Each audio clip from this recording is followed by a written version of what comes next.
Good evening, everybody, and welcome to Up Late with the Dungeon Master here on Polyhedral Paradise. Oops, and I didn't shut my phone off. So the 7-second delay just played through there. I am your host, Jason. How is everybody doing this evening? We're going to have a little bit of a break from tradition here. We're not going to start off with the traditional lead-in. Instead, I am going to have a bit of a reading for you guys from a book that I got, Ravenloft 2, House on Griffin Hill. We're going to wait for some people to come in, and I'm going to assail you with the second half of what is functionally the Tome of Strahd, but it is actually Strahd's alchemist side, which was his good side. So while people come in, we're going to read this. If you're new to the channel, like and subscribe, all that good stuff. If you're watching it on a replay, thank you so much for being here. So while people come in, I'm going to read to you. Can everybody hear me okay? I hope you can. So here we go. This is The Ancient and the Reborn, The Alchemist's Tale. I am the rebirth. I am flight. The troubles of my previous life fade into the shadows alone. I was peace itself. I was good and just.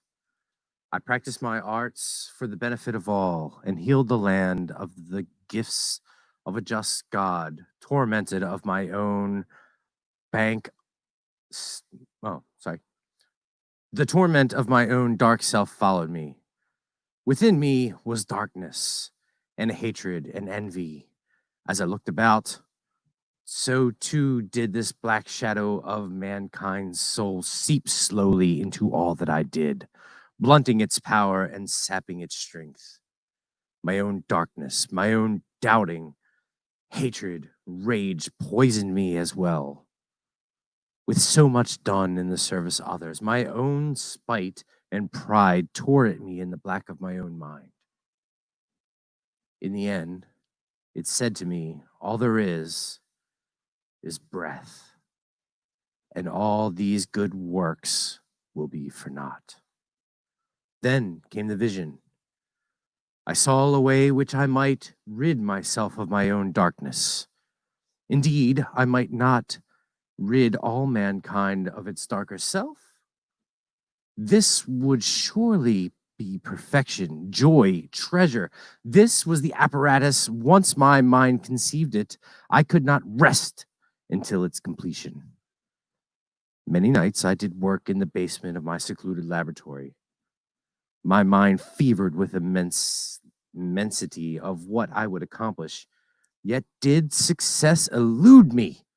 Failure after failure I did suffer. The key to the basement of my darker self was ever hanging before me without the shape of substance, in an ever haze of taunting obscurity.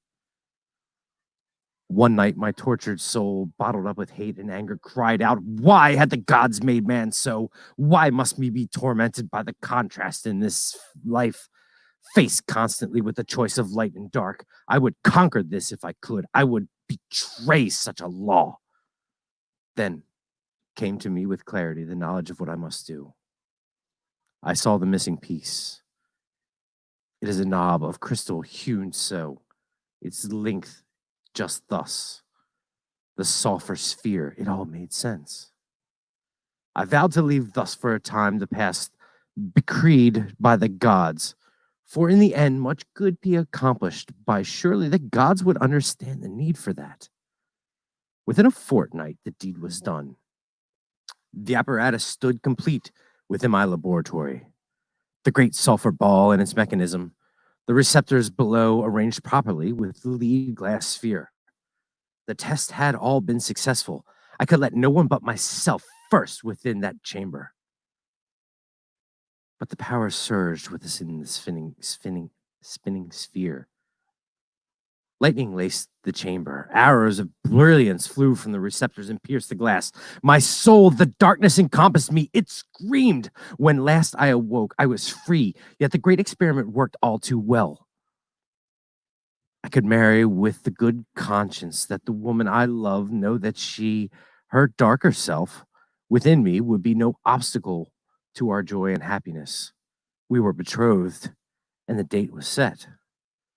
I gave no thought to where my darker soul had been sent, where that part of me lived. I did not know. My pride had played one last trick upon me. I continued my questing to perfect my device when, on a terrible night of storm, the apparatus flew from my control and back into the darkness from which the crystal came, from which I had sent my darker self. It had been turned. Now it has taken form, unbridled and terrible. The creature, for no other name would suit it, emerged from the shattering globe. I flew from the house in terror that such horror could have existed in me, only to see me in turn. Powerful, probably without in context, you may not understood what that was. So before we talked about Strahd von Zarevich, where we read his tome, where he chased his lover, Irenia, off the top of a tower and he made a pact with death. So what this was that I just read was his light side. So the module I just read from, Ravenloft 2, Strahd actually shows his lighter side in the form of the alchemist. Now, the alchemist, it's explained in the module that what you just read there, the alchemist drove his darker side into the domain of dread, into Ravenloft. And that's what created Barovia. And that's what created the vampire Strahd. So he was at one point in time a wizard, an alchemist, somebody who strove for the better things in life. And that's what Ravenloft 2, House on Griffin Hill exposes you to. It's a very interesting module. It wasn't well received at the time, and it hasn't held up really well. But I thought that since I paid a lot of money for it, and I picked it up after not having it for quite some time, I'd read that to you. So that was our little bit of lead in. So good evening, everybody. Thank you for indulging me for reading that. Tonight, we are going to take a look at Roll With Advantage 2020 DnD's live stream. We're going to look at a couple articles that deal with the Icewind Dale setting, a couple of comics that are coming out for Dungeons & Dragons, care of IDW, and then we are going to get into No Holds Barred AMA Ask Me Anything. And it doesn't have to just be about Dungeons & Dragons. It can be about whatever you want to talk about. So first, let me say hi to everybody who's hanging out in chat. Wu-Tang Wells, how's it going this evening? Gray, good evening. Captain Pennsylvania, I bid you adieu. Mike Porter, thank you for coming by. Fanjecture, Goofy, are you kidding me? For those of you who don't know, Fanjecture has a show, Debate 8, who comes before this. I'm sure everybody's here knows that. I caught the end of it. I was busy prepping, and Goofy won the parent competition, which is absolutely crazy. Let's see, who else we have? Lavis, great to see you. Ambassador, good evening. How are you? So how's everybody doing tonight? How's everybody doing? Oh, Zach. I didn't see Zach. Thank you, sir. I appreciate that. So the first thing we're going to do, we're going to, I don't know if anybody knows. So D&D 2020 Roll With Advantage just happened this week, where they revealed a whole bunch of new products, and they had a big live stream event, which, to be honest with you, was less than stellar. But you know, what do you expect? I mean, there was some technical glitches, but the information they gave to you was, I mean, solid, I guess, for new products. So I don't know. Did anybody see my Icewind Dale video where it talked about the Rime of the Frost Maiden? Just check that. I'm sure some of you did. So I found one of the things that I had said as far as Icewind Dale goes is that I thought it was going to be set in the past. and I have been validated. I'm going to take this hoodie off. Does anybody mind if I take this hood off? Do you mind? Do you mind? No. Because it's hot. I'm not going to lie. It's hot. So I'm not TPKing anybody. Sorry. So we're going to pull up. What we're going to take a look at here is an inverse article that was released on 6/18/2020, where it talks about Icewind Dale, Rime of the Frost Maiden. And they say it's Game of Thrones meets The Thing. So let's take a look at this article here. So,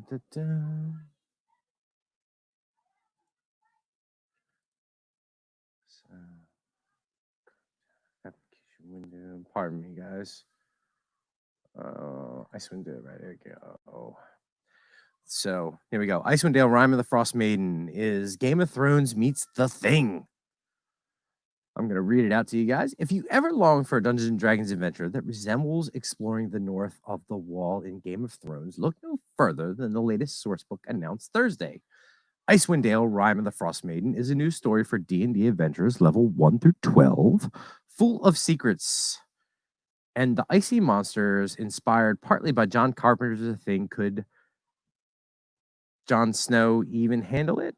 Probably not, but we'll find out this fall. So I think it's a little, I mean, let's start pandering a little bit when you start talking about Jon Snow not being able to handle it. But yeah. So Wizards of the Coast revealed the new book during D&D Live 2020 on Thursday, confirming rumors of an early June release that Dungeons and Dragons would return to the frigid region of Icewind Dale. Billed as a bone-chilling modern horror story by D&D senior producer Chris Perkins in a press interview for the module, Rime of the Frost Maiden draws several easy comparisons to the widely loved Curse of Strahd module. And the reason I think that does that is because of the horror aspect. So the Rime of the Frost Maiden is going to be very isolationist. You're going to hear them talk about isolation a lot. And Icewind Dale, for anybody who doesn't know, is above the spine of the world. It is set in Toril, on the continent of Toril, in the Forgotten Realms, and it is way isolated. It is also the setting for the Crystal Shard novels, and anything that you've ever heard of with Dritz Duerden comes from that area. So let's read on here. Except rather than gothic horror, Perkins notes that this story draws inspiration from not only The Thing, but also from H.P. Lovecraft's At the Mountains of Madness, Ridley Scott's Alien, and Stanley Kubrick's The Shining. And I think that's going to be mostly because of the snowy setting and the mental terror that this module is supposed to draw upon. Let's see. Yeah, just real quick, I'm going to pop some of these comments up in chat here so you don't feel like I'm ignoring you guys. Exactly. I think it's gonna be very fun to play in, and we're gonna see as we go on. There's gonna be a lot of horror elements in here. Yes, Zach. Good indeed, and good to see you. Not on your work computer, sir. So it's good to see you talking here. So let's skip down a little bit here. So while Baldur's Gate Descent into Avernus plunged D&D players into a hellish and fiery Mad Max-inspired landscape, so if 2019 were fire, then 2020 is definitely ice. Icewind Dale refers to a specific region of the Forgotten Realms in the far north of Faerun. It is a well-trodden, wintry setting in the wider D&D lore. Gamers will be able to visit later this year in the Dark Alliance video game that overlaps with R.A. Salvatore's Icewind Dale trilogy of novels following the exploit of Dritz Duerden, the Companions of the Hall. Rime of the Frost Maiden takes place about a century after these stories, and this is where I feel like I get my validation. Validation, people. Right here. In plainer words, the events happening in Rime of the Frost Maiden occur circa the 1450 DR's Dale Reckoning in the era of upheaval. Thank you very much. Thank you very much. When I said it takes place in the past, was I not correct? You out there in chat, was I not correct? Called it. Sorry. Hey, look, I'm new to this game. as far as making predictions. I gotta say, I was right on. I may have had the years off a little bit. But we're also going to get into why my other prediction about Dritz Duerden and his father, Zachnafine, in the Father's Day video. I don't know, put in chat if anybody's seen that. If anybody saw that video, why that is going to be important moving forward, because I do believe, based on one of the articles that we're going to get into once we get into the Dragon magazine, that Zachnafine and Dritz Duerden are going to have stat blocks. And if they're not player characters, which they're not going to be, they're going to be able to be fought and possibly defeated. You are probably going to encounter them in this module, and that is going to be a huge selling point. All right, so let's talk a little bit, move a little bit more further down in this article. This is the harsh and unforgiving land of fierce tundra yetis, barbarian tribesmen. Cap, that's for you, barbarian tribesmen. Roaming giants and the 10 small towns of tough people from across the realms who decided to carve out a living from the ice and the snow. Wizards' official description of Icewind Dale reads, "The barbarian tribes follow herds of reindeer, and the people of 10 towns fish to clear frigid waters of their half-frozen lakes, while the towering peak of Calvin's Cairn watches over all." The rhyme of the Frost Maiden part of the title is a little bit more mysterious. The rhyme part is a play on words that hints at the frigid of the cold and frost that everything covers. Perkins explains. And if I can make a caveat here, I wanted to pull up the videos for you guys of Chris Perkins actually talking about it, but I am not very good at the computer side of things, and I could not get the audio to work. So at some point in time, I'll bring it up for you guys. Her cold touch can be felt everywhere in this adventure. Literally, a rime is a frost formed on cold objects by the rapid freezing of water and vapor in a cloud or fog. But it takes on a supernatural meaning when associated with the Frost Maiden, a powerful entity that Perkins says some would call a god. She embodies winter's wrath and cruelty, and has long been associated with the region of the world. In wider D&D canon, she is also called Oriel, and rest assured, she is an evil being in every version. So before, when I talked about the age of sorrows, I forget, but where the gods came down to earth and they inhabited mortal forms, this fits right in with what I was thinking that we were going to experience.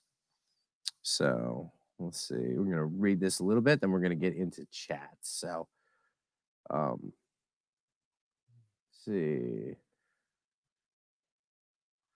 This being a wintry wasteland where everyone has to bundle up from head to toe, Perkins and Crawford joked that a tall figure in a thick coat might actually be 3 kobolds standing on top of one another.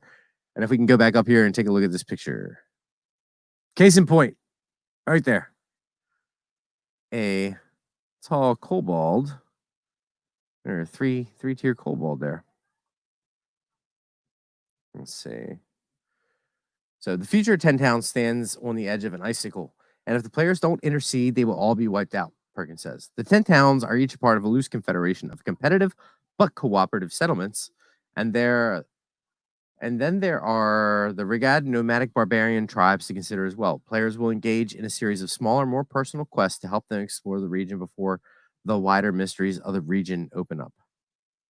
So, yeah. So it's gonna be a little bit of a departure from what D&D's had before, with isolation being the themes, and it looks pretty interesting to me. So we're gonna read this last paragraph here, and then we're gonna talk a little bit about it, and then I'm gonna pull up the issue of Dragon magazine where they're gonna go a little bit more in depth about this, and then we'll talk a little bit about the rest of Roll With Advantage. Everybody with me so far? Everybody doing good? How's everybody doing this evening? How's everybody doing on this Wednesday, this busy Wednesday, where the Nerd Card Showdown got canceled? But that's okay. So, with secrecy and paranoia being the key themes in this adventure, they're also infused into an optional part of the character creation. You choose a set of print out yourself cards that have secrets on them, Perkins explains. Everyone gets one, and the only person who knows the secret is you. This smells like Clue to me. Anybody remember Clue? The old board game. You had to keep your cards close to your vest. An even better movie. Yeah. Everyone gets one, and the only person who's a secret is you, the DM, thereby fostering party paranoia. I love paranoia. If I may say so, paranoia in a D&D game is fantastic. If you can play paranoia to the hilt and really get not only your player characters to experience paranoia, but your players at the table, then that is awesome. Like if somebody gets sucked into a card game. Yeah. So because Goliaths are a prominent race in this region, they have been updated and include as an important part of the section of this adventure. As a player option for everyone making a new character, Goliaths also come with an incredibly relevant buff, resistance to frost damage. Now, that is a change for Goliaths in the past. They've updated the Goliath character who, when compared to regular giants, have been considered underpowered. So that is a change. So in my video about Icewind Dale, I talked about how I thought that this was going to be more of a setting book than just an adventure book. And we're going to get into this part of the article where I really feel that this is going to highlight that. There are rules like the rules for things like blizzards, avalanches, and more mini games in it than we have had thus far in a published adventure. In-world contests and games that the characters can participate in. One of these is a unique Goliath sport.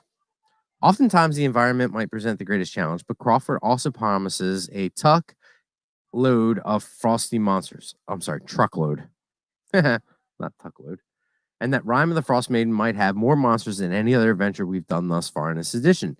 This will also include many icy variations of classic monsters, including the Snow Golem, Snowy Owlbear, and plenty more. So, what I'm looking at here is not just an adventure. I'm looking at them using Icewind Dale as a completely new setting book. This is 360 pages big. By comparison, the Sword Coast Adventurers Guide didn't even crest 200, and that's considered an adventure book. So yeah. So what do you guys think? Is this I don't know, is this interesting to you guys? Let's take a look and see what some people are saying here in the chat. Oh, so I said, how are you guys doing tonight? Cap said, better if we were playing tonight. I can't play every night. Can't rain all the time. Glad to be here. Glad to have you here, Ambassador. I really appreciate you coming. So let's see. Y'all want to see if the boat will take us to see some Yetis? Wells is referring to his campaign where he's had quite a few experiences on a boat. They're probably not going to go see some Yetis where you're at. Great. Very good night. Yes, it is. I'm talking about Clue. Clue, my favorite board game. I love Clue. Clue was great. Clue was a lot of fun. Does anybody remember, sidetrack here, does anybody remember the VHS version of Clue? No, they had a VHS tape. It came with you had to play it around a TV, and they had the board. And I remember that. Oh God, I can't remember what year it was, but it was on the back end of my childhood. Anybody else remember that? So yeah, let's see. I'd like to kill Dr. Lucky. It's like reverse Clue. Instead of solving the murder you're trying to commit, unseen and get away with it. Sounds like a pretty terrible version of Clue. All right, guys. So we're gonna take a look now at let's see, Dragon Magazine. Okay. So let's see. Oops. Let me change this a little bit. Stop the screen. Stop the screen. From tab. Okay. So here we are, issue 32 of Dragon Plus.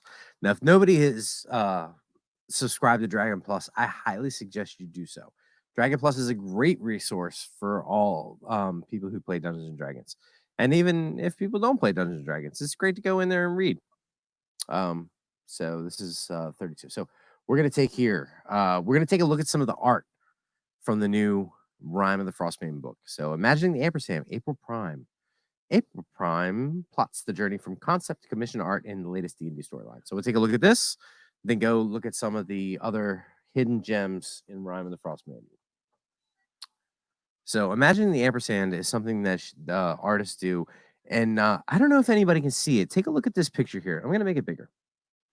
So imagining the ampersand, they take artists and the artist insert the classic D&D ampersand somewhere in the picture.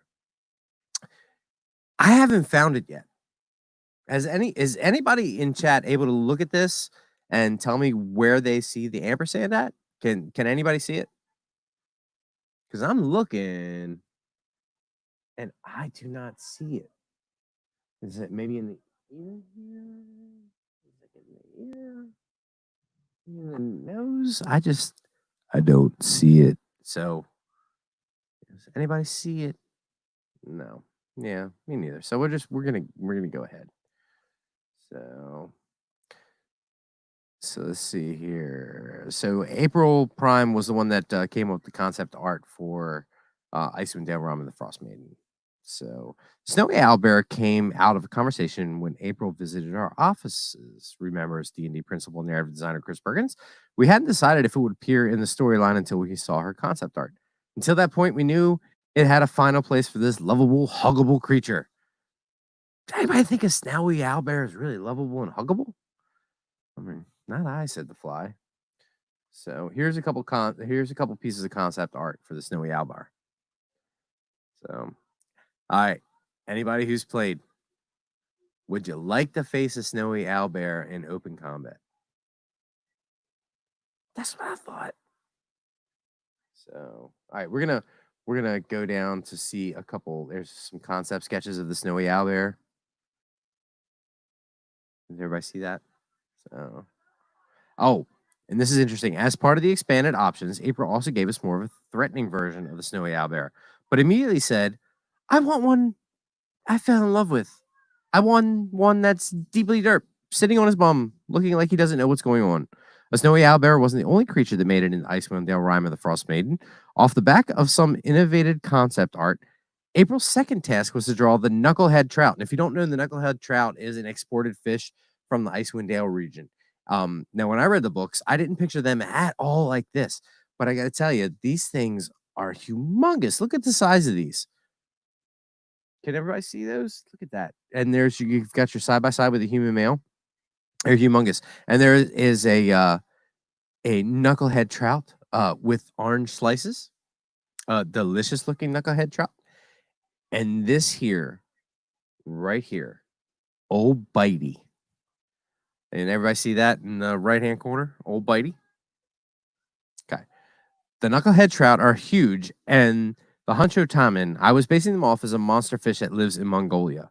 I wasn't simply drawing the fish, but also thinking about how the people in 10 towns would use it. I created images of the fish sliced up to show how they would eat it, and I also realized that people would display fish as trophies all the time. I jokingly doodled versions of this master's fish on a plaque and gave it the name Old Bitey. I was imagining it mounted on the wall of the tavern belonging to a halfling who was missing an arm following an epic battle of the fish.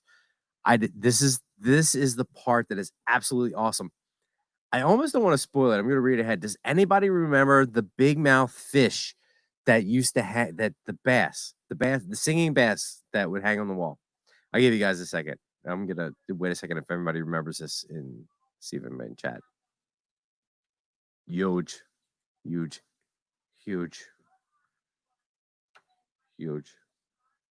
All right, just give you a couple seconds. Anybody remember the singing bass on the wall?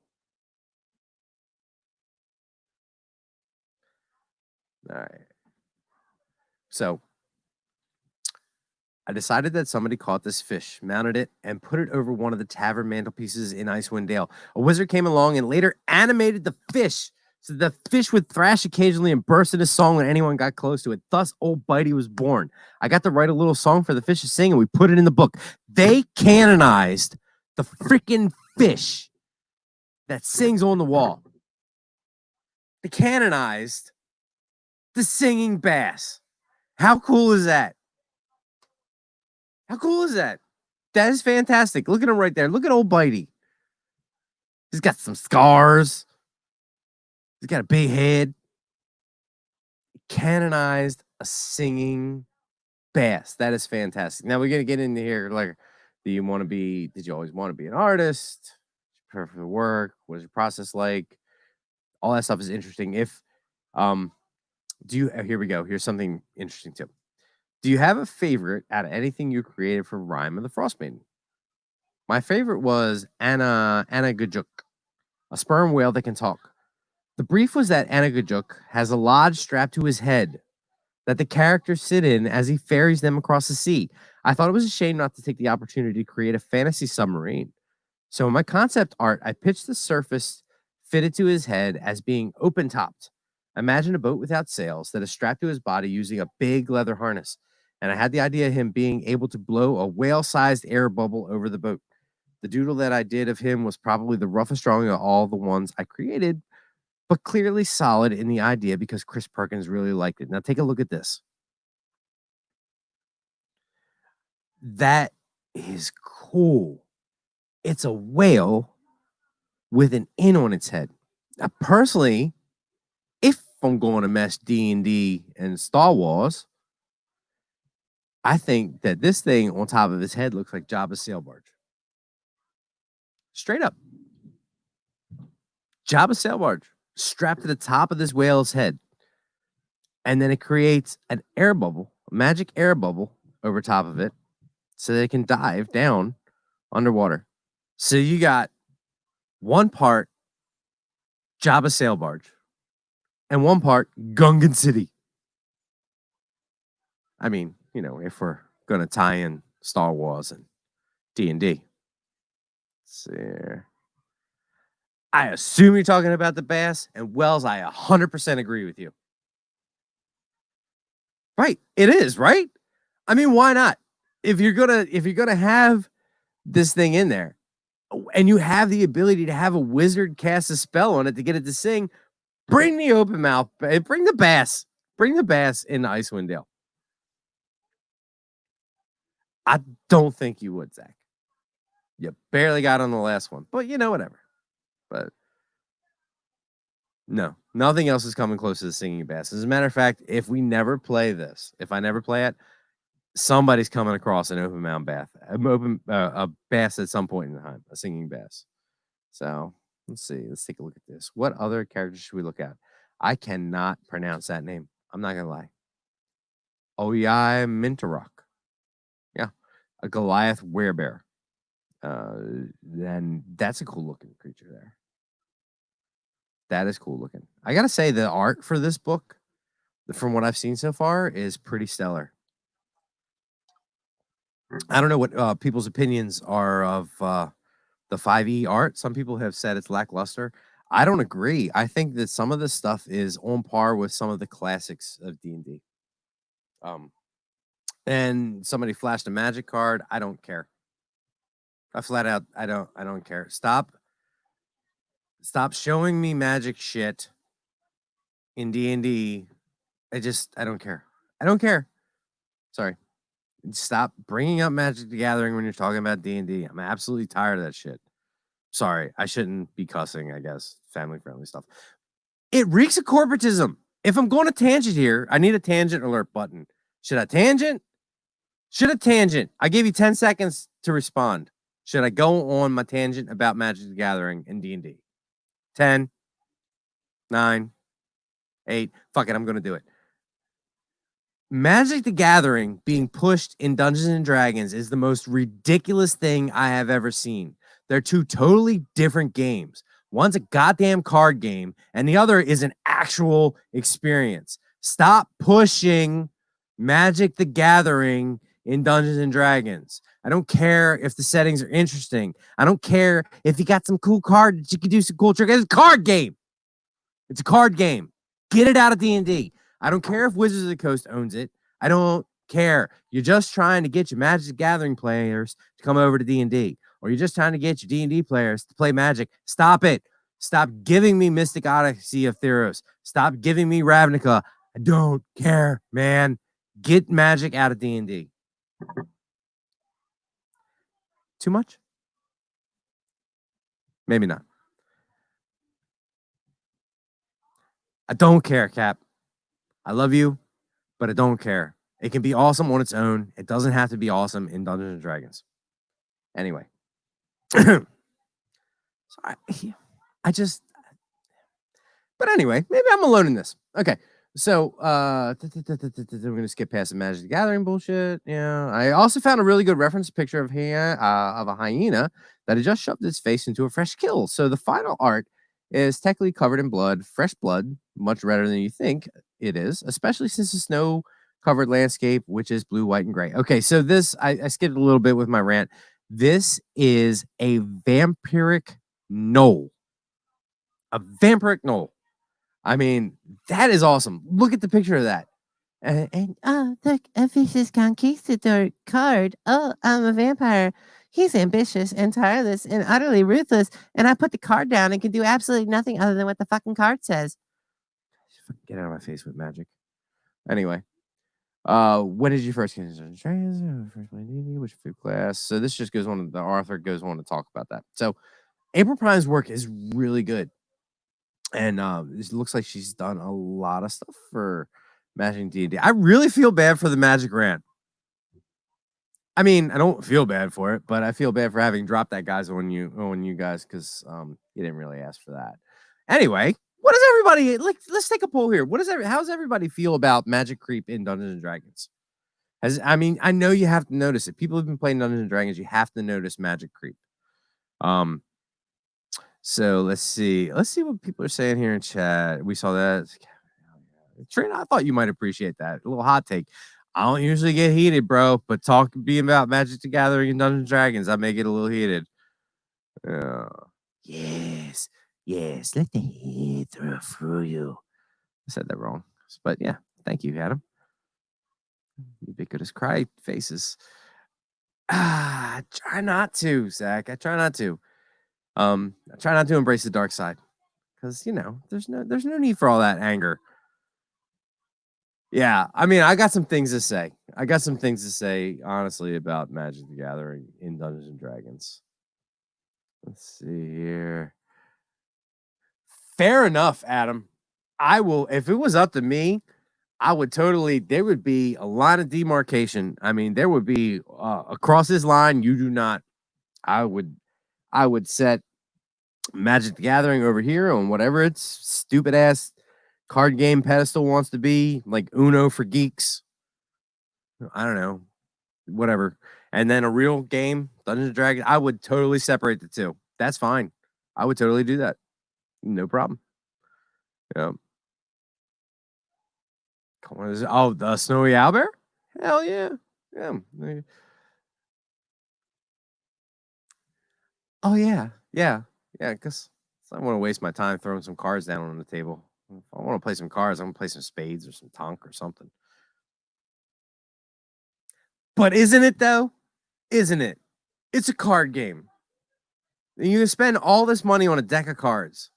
Like, I'm just gonna throw down some like Topps baseball cards from like 1977 if I want to pay a ridiculous buttload of money for some cards. Cards. Jesus Christ. I'm sorry. Yeah. Okay, we're getting off Magic. I'm sorry. I didn't mean to get on. I got triggered. I'm not gonna lie. Huh. Okay, so we're gonna go back. Okay, so that is the artist profile from April Prime. So let's see where we can go back here. So issue 32. Okay, so here we go. This is the last thing we're gonna do. We're gonna talk about they're gonna go into some highlights about Rime of the Frost Maiden, and then we're gonna get into AMA with the Dungeon Master. Is everybody ready for some AMA? Should I go through this or should I just go right to AMA? You guys tell me. What do you guys think? I'm gonna give you a couple seconds to answer. Should we take a look at these last little juicy tidbits with Rime of the Frost Maiden? So I'm going to anyway.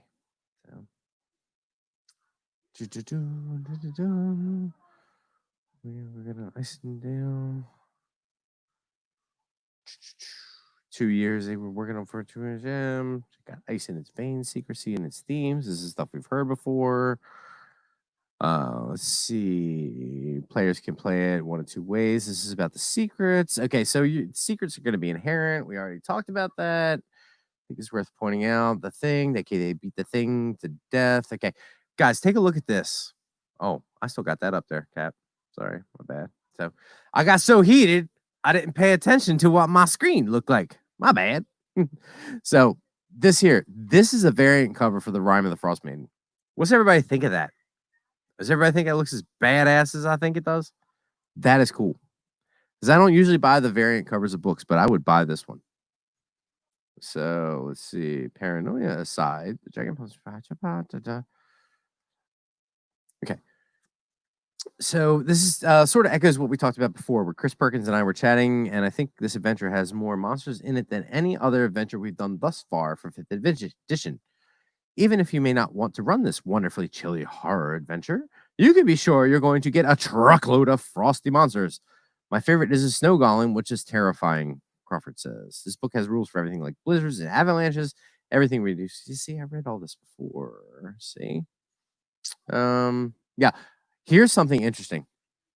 Everybody see this here?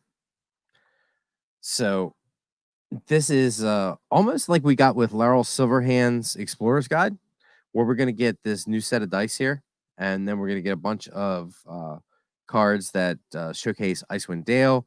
This is almost exactly what we got with the Laurel Silverhand's guide, but yeah.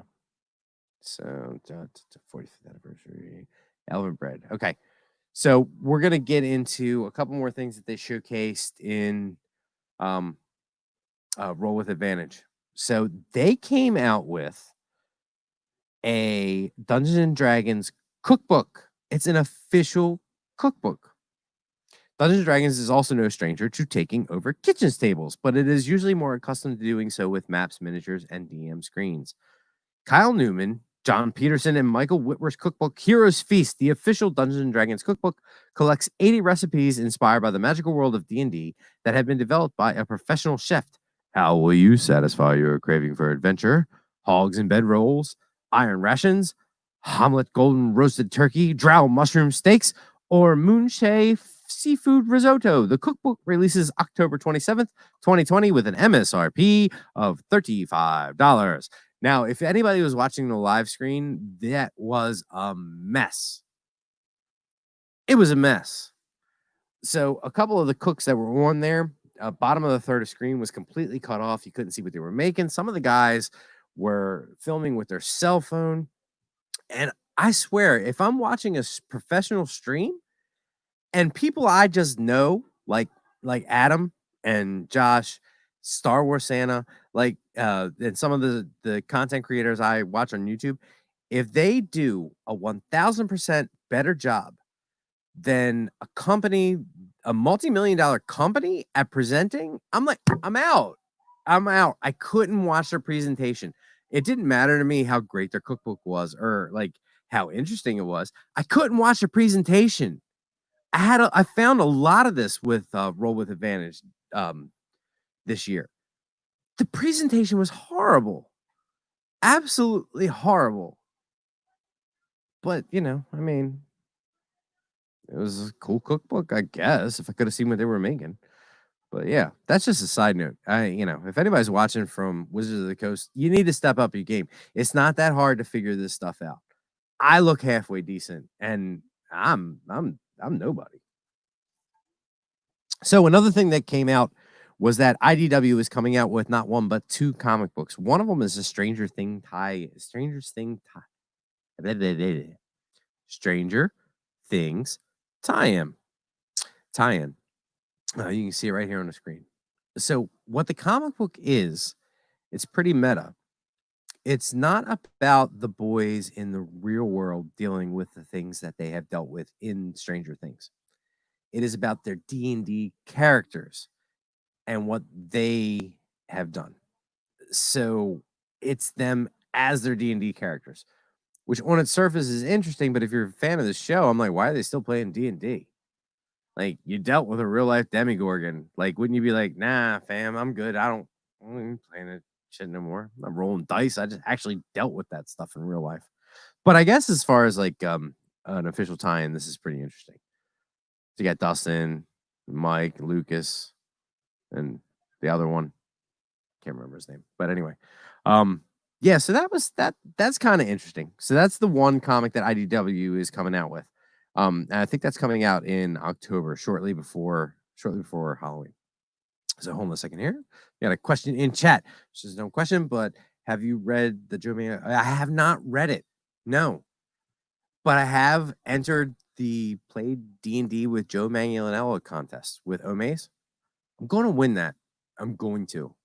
It's my destiny to go out to Seattle and to play D&D with Joe Manganiello. And listen, Joe, buddy, if you're watching, second sexiest man in D&D, but I'm coming for you. That's my message to you. I would absolutely love to win that. But I would like to read the Art and Arcana book. Yeah, so that's the first comic that they're coming out with in October. I wouldn't mind talking to Trinity about this. I don't know if Trinity's still here, but when these come out. So they're also coming out with another one that's called At the Spine of the World. And this one takes place in Icewind Dale. IDW's At the Spine of the World introduces a colorful new characters when it launches in November 4th, 2020, and drops them into a realm blighted by feral beasts, continual blizzards, and strange madness? ? Comic writer Amy Garcia revealed one of those characters was plucked directly from history. And this is interesting. AJ Mendez found this really cool article about a Viking woman who was a warrior and didn't even die, even though she received a blunt axe wound to the face. Right in the face. Just the face. Everyone thought only Viking males battled, but she was given a hero's burial. Wait a minute. So, wait a minute. That doesn't even make any sense now. It's like I read it before and it made sense. But if she didn't die, even though she received a blunt axe wound to the face, she was given a hero's burial. So eventually she did die, but not as a direct result from the axe wound. Like, she died like Doc Brown, like weeks later, as a result of the gunshot wound. But anyway, I mean, I guess everybody dies, but So once we found out that, we created Runa, who we're really excited to introduce to the world. So Runa is this character based on a real world Viking lady. And this is At the Spine of the World. This is going to take place in Icewind Dale.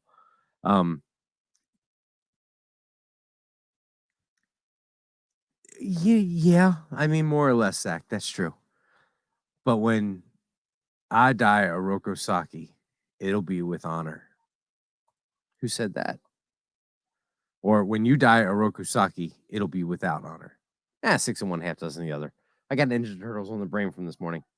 So the marketplace is also a key part of any real world D&D live event, showing off its best items for the first time once they have been announced. Premium box set creators Beetle and Grimm's wanted to maintain the tradition of convention storefronts, leading to the incredible amount of pre-orders from the Platinum edition of Icewind Dale Rime of the Frost Mating. That thing was ridiculous. The Platinum Rime of the Frost Maiden is $500. It includes all kinds of crazy maps, dice. But the thing with that is it releases a full month after the book is released. So if you want to play the adventure, you need to purchase it separate, and then you can get the collectors, like the big edition. But at that point in time, you've already purchased it. So I don't see why to me, something like that, a collector's edition of that magnitude that is going to cost that much money. You should really be able to pre-order it, and that way you have it. So, yeah, it seems like another calculated misstep. So, but okay, so let's see. Red Nose Day. There was a bunch of live plays. It was an interesting event. I don't know. Has anybody seen the gameplay footage of the new Baldur's Gate game? Anybody into Baldur's Gate by any chance? Let me close this out. Anybody play Baldur's Gate? Look at my YouTube search term. Stop that. So Baldur's Gate, this version of Baldur's Gate that's coming out is the most accurate game to the tabletop version of D&D I've ever seen. You actually have to roll. Then you roll a dice in game. It looks really good. It looks really crisp. Everything is turn-based. You can, if you've ever played D&D before, where you have a reaction turn that you can interrupt a bad guy's turn, it is all in there. It is really fantastic, and I'm looking forward to it. But again, I really wish we could get out of Faerun, out of the Forgotten Realms. There's so many other D&D settings, and I'm not talking Magic the Gathering. That doesn't count as a D&D setting. God damn it, Wizards of the Coast. Stop pushing Magic the Gathering. Go back to where you came from. Wildmount's fine. I get it. It's basically a modern day equivalent of the Forgotten Realms, where, you know, Ed submitted it back in '89, where it was his home table, and you have like Matt Mercer submitting Wildmount. That's fine. That's great. Stop it with the magic. Anyway, so that was sort of like a little bit of a recap of the D&D Live event 2020. So, if anybody has a chance to go back and take a look at some of the panels, take a look at some of the live plays, despite the production gaffes, it was really a fun event. Yeah, so I'm looking forward to that stuff. I'm really looking forward to Rime of the Frost Maiden. Yeah, you know, they keep pushing the horror aspect and the isolation, and I'm with that. I'm with it. So look, guys, I'm going to go for about 15 more minutes, and this is the portion where we are going to open up the AMA, the Ask Me Anything. So AMA Q&A, no holds barred. Any questions you guys want to ask me in chat, fire away, and I will answer them, providing it does not incriminate me. So get your questions ready, and I will get my answers ready as well. So let's take a look at some of the stuff in chat here. So here, Trin, take a look, I guess, when those comics come out. See if they're worth reading, see if they're not. I got a feeling they're not going to be all that great. But, you know, the Stranger Things ties in. That might be interesting. So, let's see. She just has resistances to axes in the face. You know, any good adventurer would have resistances to axes in the face. So, guys, I appreciate you hanging out with me tonight. I really do. This is the third show I've done. I've just been getting my feet underneath me. And, you know, pretty soon, pretty soon we're going to be switching over to Stream Yards or Stream Labs instead of Stream Yards, because there's some things I'll do with the program that I can't quite do yet. So we got some big things coming, and we're going to be doing the Dungeon Master Builds, and I have a feeling I'm not going to do that on a separate channel. I think I'm going to incorporate that into Wednesday's stream, because I think that date works better for everybody. So let's see here. Nobody, just stop pushing me. All right, I'll stop. What is my favorite class or combo? You want to know what my favorite class is? Bard. Absolutely. And there are some things you can do with the College of Whisperers Bard where you basically can turn yourself into Tyrion Lannister, where you can influence kingdoms and bring them down without ever swinging a sword. And Bard is one of those hidden classes that people don't consider. And like, they're not flashy, they don't do a whole lot of stuff. But if you play your cards right and you really dig into the crunch of the class, you can do some amazing things with a Bard. And they're really underrated, underappreciated. What about you guys? What's some of your favorite classes and combos? Okay, so Adam's got a question here. Let's see. Quick question about armor in 5e. I'm creating a fire character who is wearing hide armor. Can I make any look I want from my hide armor? Do I have to follow a specific look for it? No, Adam, is completely customizable. As long as you can imagine it and create it, and it doesn't impinge on like your armor class. Like, you're not trying to give yourself a larger bonus than the hide armor would give you. you can make it look like whatever you want to. And that's where like you can enlist the help of like a guild artisan, who can really help you create a specific look. Um, so I'm just curious, like, where are you playing, Adam? Are you playing with somebody? Is this just are you creating this for fun? This is the first I've heard about you creating a character. That's pretty interesting.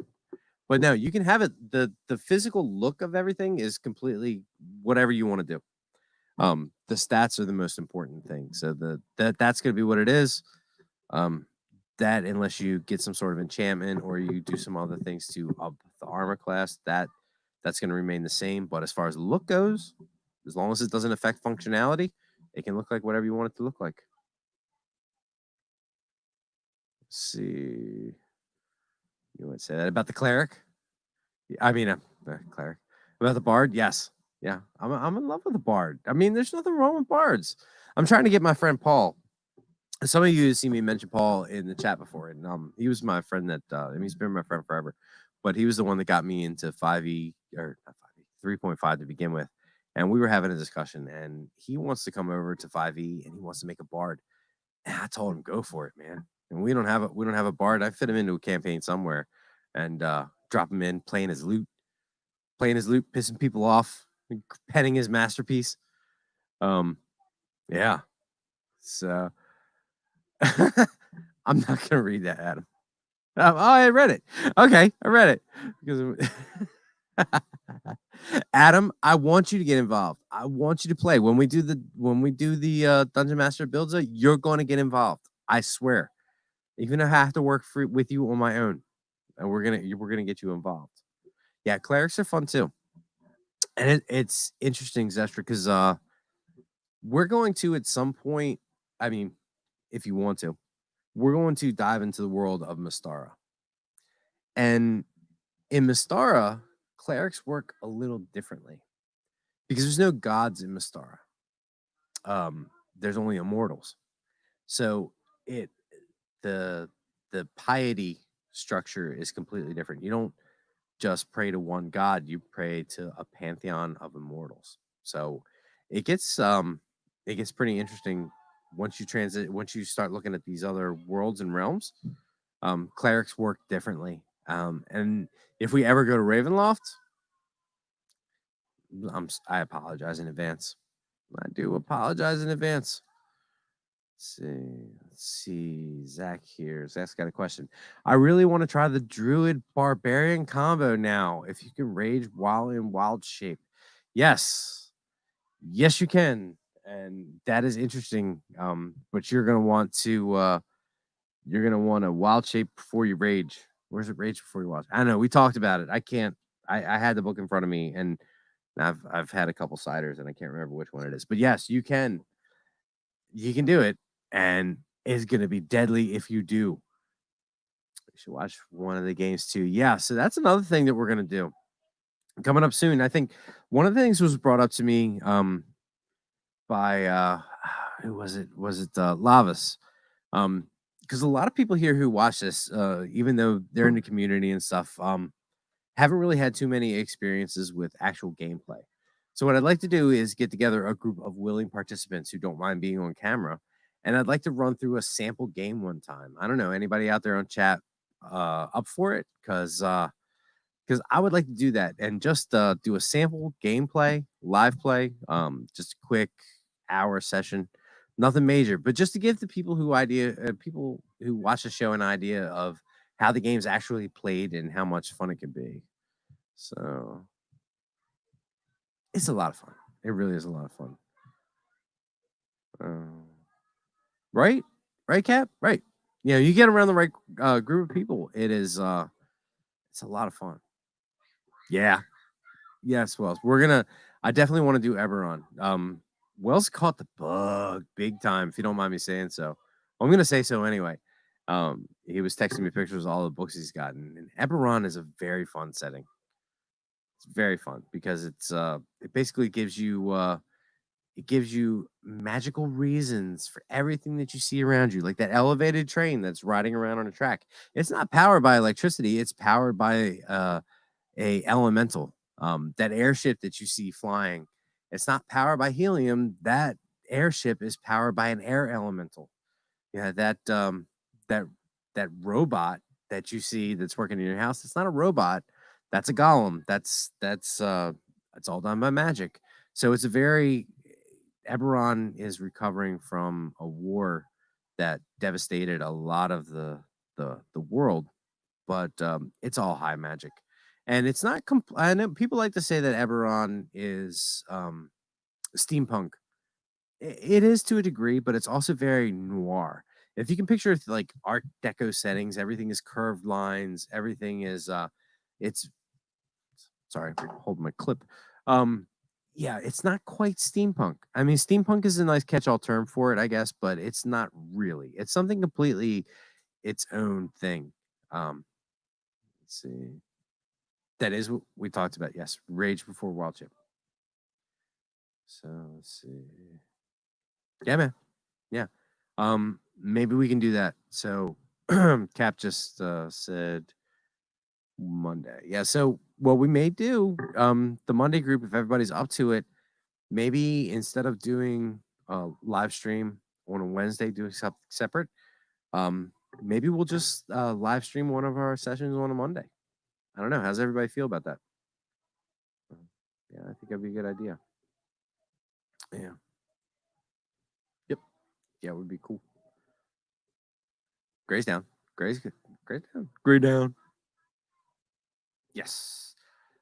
All right, guys. So, does anybody else have any questions they want to ask me? D&D related, not D&D related, anything. It is an AMA. I'm probably going to go for a couple more minutes, and now's your chance.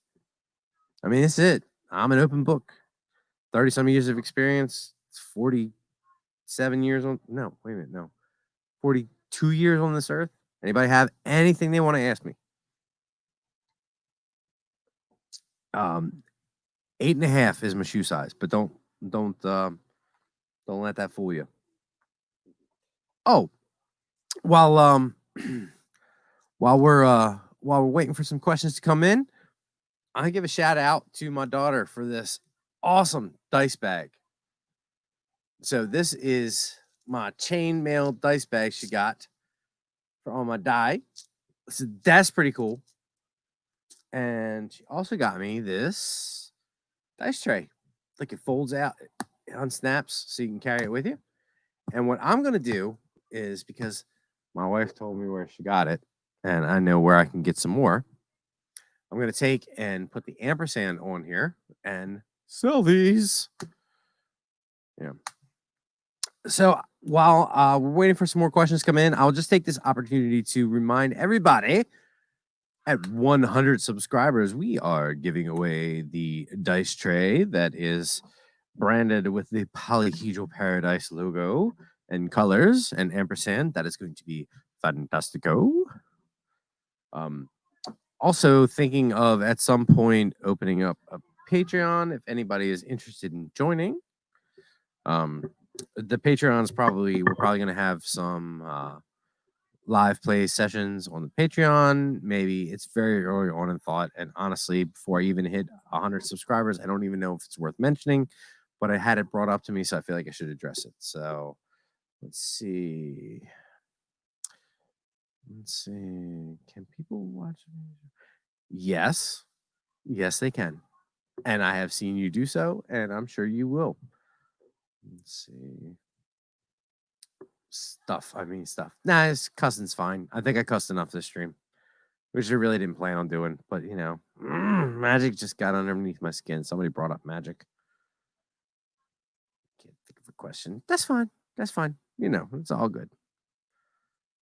Yeah, my daughter is red. She's cool. And her campaign is ongoing. And I have a dirty little secret, and I'm not going to share it with you. Not dirty, just I have a secret. Get your minds out of the gutter. About all my campaigns. And it's very interesting. And one day, 6 or 7 months from now, you're all gonna go, oh,